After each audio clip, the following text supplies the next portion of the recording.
All right, guys, today we are talking about the one strategy that helped us turn $100 into $5,000 and how you can use the same strategy in your reselling business. That's a little better than 10x than that one. Yes, I love it. We liked 10x, but that was a really good one. Yeah. So what was it that we sold for $5,000? So it was an autoclave. If you don't know what that is, they use it in medical offices. I didn't know what it was. They use it in medical offices to sterilize medical tools, or whatever it is, scalpels, scissors, whatever they stick in there. It gets it up to a It gets it up to a super high, it's like an oven, a super, super high temperature, heat, yeah. and then it burns everything off of it and sterilizes it. So we got this from a vendor, from a guy, paid $100. He actually sent me a text of a picture of this, and I started negotiating with him. I didn't know that much about the unit, but he sent me a picture of it, so I did have the name, and I was able to do a little bit of research. I negotiated the price with him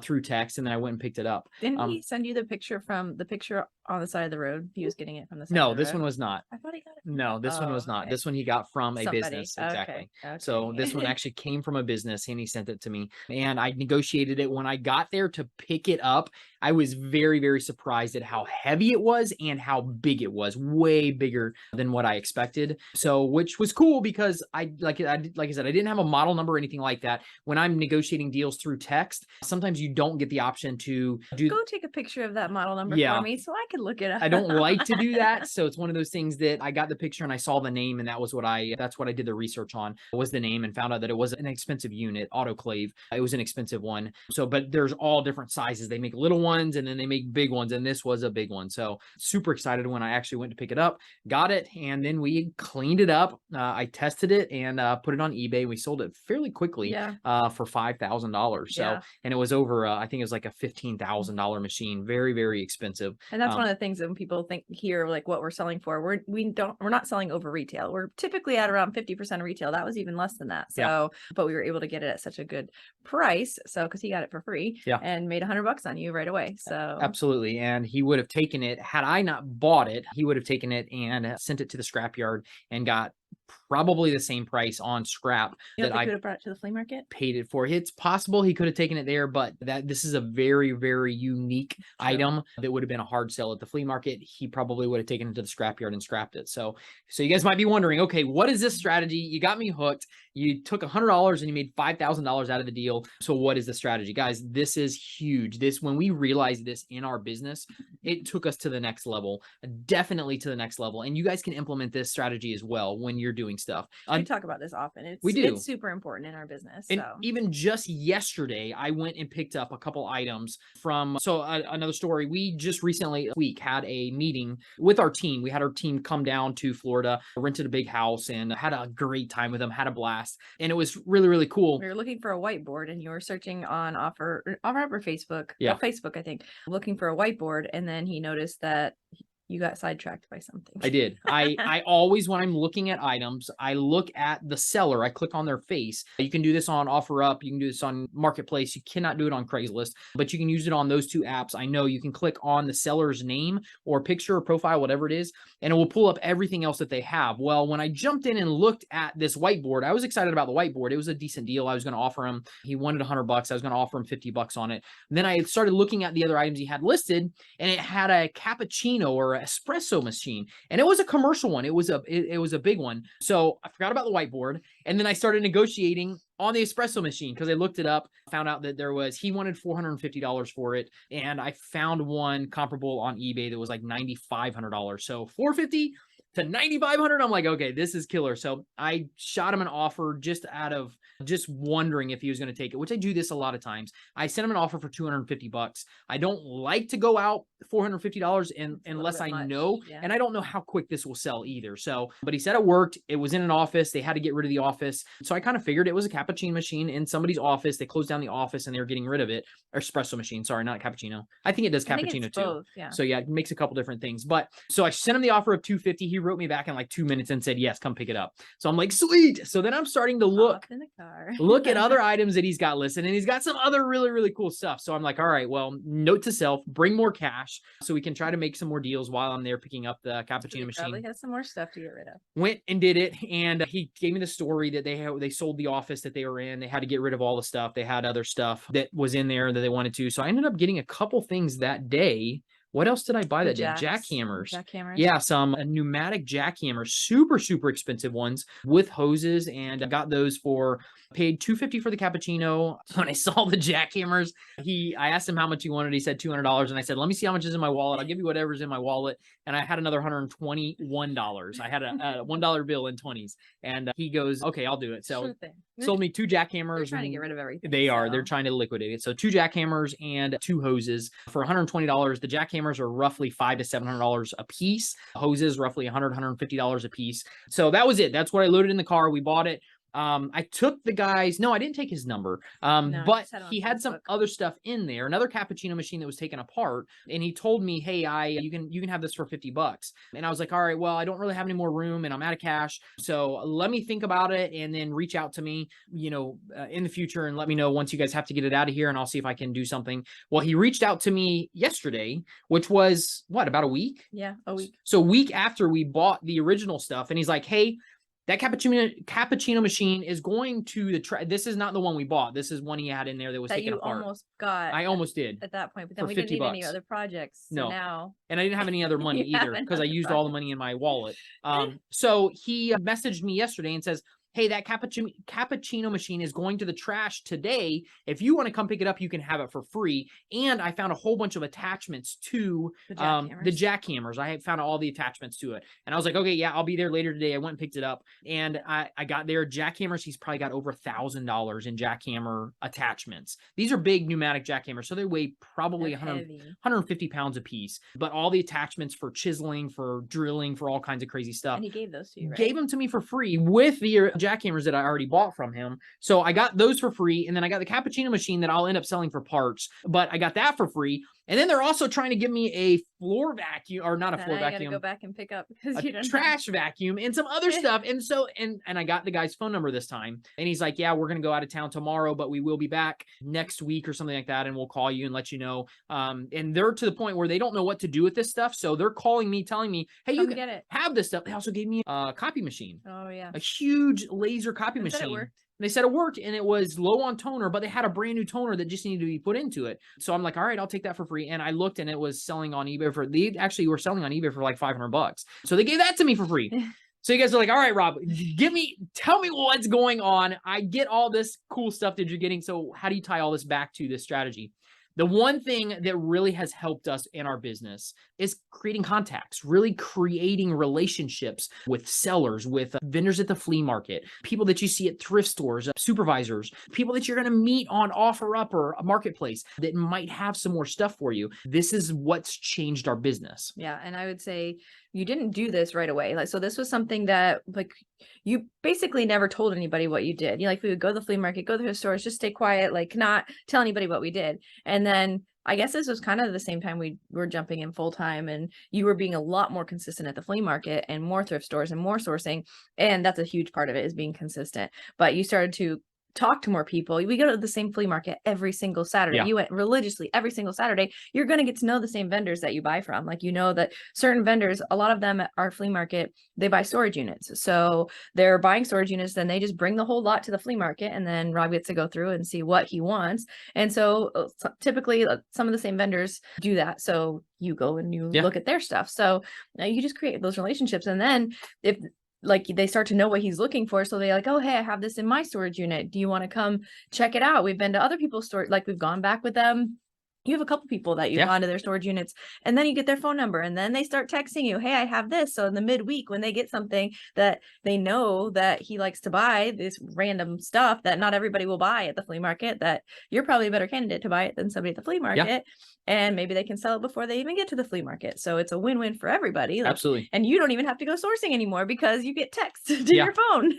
Absolutely. So one thing that Melissa definitely hit on was the consistency. You can't build relationships if you're not consistently at a thrift store, if you're not consistently at Say a that 10 times fast.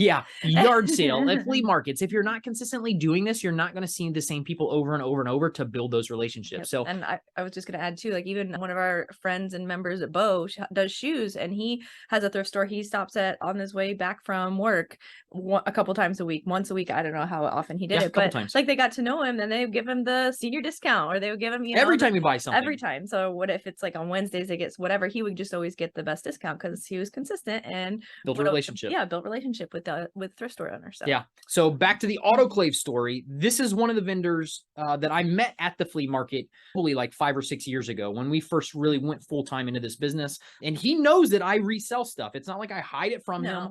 He knows that's what I do. I buy it from him and then I resell it. I make money on it. But it's one of those things that I built a relationship with him. He really has unique, crazy items. And to be honest with you guys, I've made over hundreds and hundreds of thousands of dollars with the stuff that he has sold me. He gets a lot of stuff for free. He does. People call him. He's got contacts. That's another thing. It's like he's got contacts when a business goes out of business. That's how he got the autoclave. Like they call him to come get it, and then he calls you. So it's those contacts. He's created contacts with different people across our area, and they know to call him. So. And that just creating those relationships with the people who are in the industry that you really want to be able to get stuff in, it's really, really huge. And it does boil back down to, like Melissa said, consistency, being in the business, working in the business. But it also comes down to, I have relationships with thrift store owners and managers around us that I stop to consistently. They start to know me, start to know what I buy, got my phone number, and they start sending me messages. But thinking about the difference between this, and this will kind of bring it all to a head. The guy at the flea market that I created a relationship with, and I have many people at the flea market that have the same relationship. But instead of me having to wait to go to the flea market on Saturdays, I get text all week long from multiple vendors who are like, hey, we just picked this up at a storage yard auction. Are you interested in it? I ask them the price. I do the research because I have the picture. I have usually the name of the item that I can go in and do some research on it. And I get first dibs on it before having to compete with hundreds of people that are at the flea market on Saturday. So you can see how this can snowball, and you get a couple vendors like this that you can build these relationships with. And it doesn't have to be at the flea market. It can be somebody at a yard sale, or just like I said, with this guy, I picked something up off of Marketplace who's got my phone number now, and he's getting rid of more stuff, and he's going to call me, and he's going to get me more stuff. It's just creating those relationships. The thing that I will add about the guy that we just went to yesterday to pick up the fax machine, all the stuff that's in the truck right now, the hammer drill bits, all that stuff, is he asked me what I did for a living. And I was like, to be honest with you guys, I love buying this stuff. I try to fix it and then I'll resell it. So I'm a reseller. He knew that I was a reseller, and that did not. They were actually resellers too. They were trying to resell stuff, and it got too much in a storage unit, and they had to get rid of it because they stored, it was like an office. So they sold the office building and they had to get the stuff out of there. But they knew exactly what we did, and it did not stop them from calling us and asking us to take it. Absolutely. Yeah. So that is the strategy that we want you guys to start thinking about. Keep that in your mind while you're out there sourcing, even if it's on the apps, if it's in person, whatever it is. Start thinking about, hey, this person might have some multiple items, or be in the business where they're getting that other guy who I got the autoclave from, the contact. He's a scrapper. So he's got contacts with businesses that he gets stuff for free, and he finds stuff on the side of the road, and then he'll take it to the scrapyard. So he's in this business. And when you start to find people like that, create the relationships with them, be cordial, be nice, build that relationship. I'm telling you, it will pay tenfold in your resale business. And it doesn't take years to do. Like, you don't just be consistent for a few months, and you can make those relationships, and it can happen fast. I mean, even looking when you're scrolling and you find something that you like, definitely always check, because you've done that multiple times. You check and see what else they have listed, and a lot of times they will have other stuff listed that is interesting and that you want to go get to. Typically, if they're cheap or they're willing to negotiate on the stuff, then that might be a good person to build a contact with for sure. You've got a couple scrappers too that way. Absolutely. Too. I remember also we were walking one day, and down the road we saw a scrap guy with this big old truck. Like, he had a whole bunch of stuff in the back of the truck. He's like, I need to go meet that guy. Ask him if he'll sell me some of that stuff, and then build that relationship. It's the same thing. So, and you could bring business cards and tell people what you do, like at thrift stores or even, flea market or whatever. And that could be a good contact too. But you've always just gotten their phone number. They've gotten your phone number, and you've exchanged that way typically. But you could. Yeah. Some people feel funny about telling people that, hey, I'm buying this to resell it. And that's not the information that I offer to every single person that I meet. If Right. it does come up in conversation, I will tell them. But if it doesn't come up in conversation, I'm not just offering that as, hey, I'm taking this and I'm going to make $1,000 off of you because I know how to sell it and I know how to ship it, that kind of stuff. That's not information that we want to give out. But if it does come to a conversation and they ask me, I'm not going to lie to them. I'm going to tell them exactly what I'm doing. And if it's a deal breaker for them, then it's a deal breaker. But a lot of times people just want to get rid of that item. They need to get rid of it. They want to get rid of it. They're going to make a little bit of money, whatever it is. So you just have to remember that. So, and a lot of them don't even, or a lot of them know that you sell on eBay. They don't want to mess with eBay. And so they do that. Even the one guy found us on Instagram not that long ago, and now he knows what you sell it for, and he still sells you stuff. So it's not a deterrent. So yeah, I got a call from that guy, one of our contacts from the flea market, and he sees our TikToks and he found us one night, and in the middle of the night, it was like 11 or 12 o'clock. I'm like, what is this guy doing calling me? And I didn't answer the phone. I called him back the next day, and he's like, you don't ever try and talk me down. And he's joking with me, but he's like, don't ever try and talk me down. You're making so much money on this stuff. And I'm like, this is what I do. I make money because I ship it. He still knows it, and I still buy tons of stuff from him. He still sells you stuff all the time. Absolutely, because he knows what we do. He wants his money fast. That's his business model. It's just different. It's a different business model. Moving quickly, moving the merchandise quickly, and we're willing to and take a lot less for it, and we're willing to put it to the right market, and then sometimes sell it quick, and sometimes we'll wait on it a little bit if the profit is there and there's a high profit with it. So that is your biggest strategy, guys, is start thinking about how you can make contacts, create relationships with people, and I'm telling you, it will pay off tenfold. I know, like, we're closing this out, but I thought of one other thing too, with as far as relationships and telling even friends and family what you do. Like, you already have those relationships. If you tell them, like, hey, I'm trying to make some extra money, if you have some stuff that you want sold, and just by people knowing that, like, I was a personal trainer, a lot of my clients knew that he sold on eBay.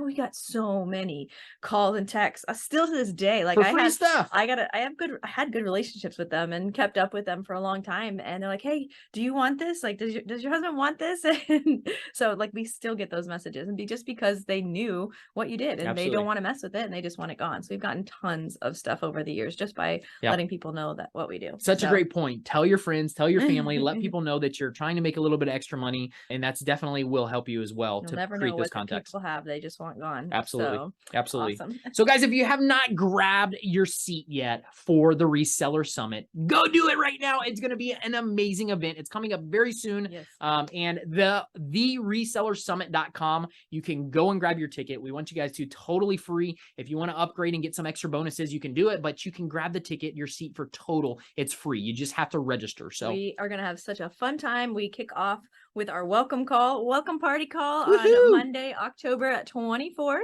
and where we're giving away a $100 Amazon gift card to somebody who's watching live who shared the event. So if you share the event with your friends, give us a little snapshot of where you shared it on Instagram or wherever you share it, and let us know, and we'll put you in the drawing. So exciting. Over 20 resellers, guys. It's going to be so much fun. Phone flippers, plant flippers, business aspects of it. It's just going to be a whole bunch of amazing people presenting at Reseller Summit. We're so excited. It's our second annual one. Super excited to be a part of it. Just to go down, I guess we just did this the last time. We went through all the people that we had, but like, it's going to be cool. Go check it out, and go check out all the speakers, because we got some really cool people that you probably already follow on YouTube, and we got some amazing presenters. So definitely check them out. Go grab your seat. We will see you guys there. Have a great day.